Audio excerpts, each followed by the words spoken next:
March 22. Patterns for our giving. Now concerning the collection for the saints, as I directed the churches of Galatia, so you also are to do. On the first day of every week, each of you is to put something aside and store it up, as he may prosper, so that there will be no collecting when I come. 1 Corinthians chapter 16, verses 1 and 2. In 1 Corinthians chapter 15, Paul spends most of his time soaring among the glories of the resurrection, and then ends with the wonderful reminder that our labor in the Lord is not in vain. What would you expect to come next? What would you predict would be a practical application of the resurrection's life-changing reality?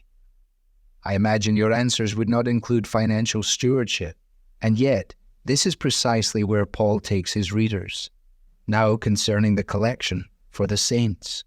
Our financial stewardship is not, it turns out, an unspiritual part of life, disconnected from things that really matter.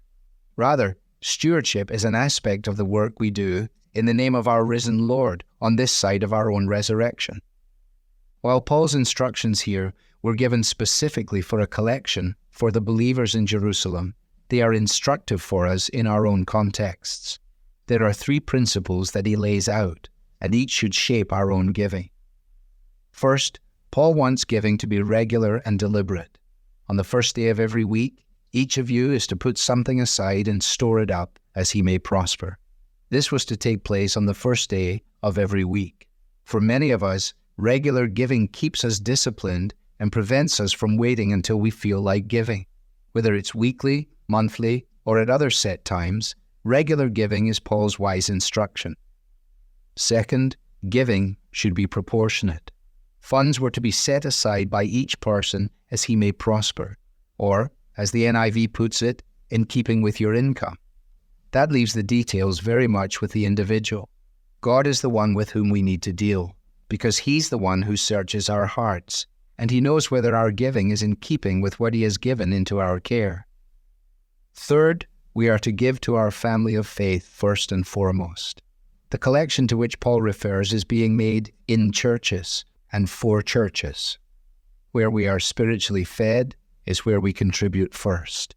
The local church and then the wider church are not necessarily the only places that should receive our giving, but they are the primary places. Your task now is to consider whether your own giving patterns need to be changed according to these principles.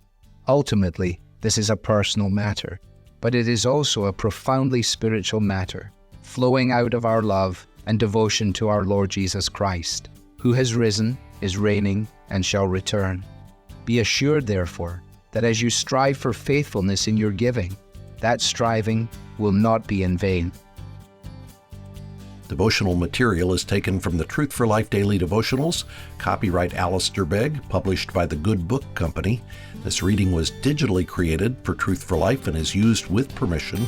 For more clear, relevant Bible teaching, visit truthforlife.org.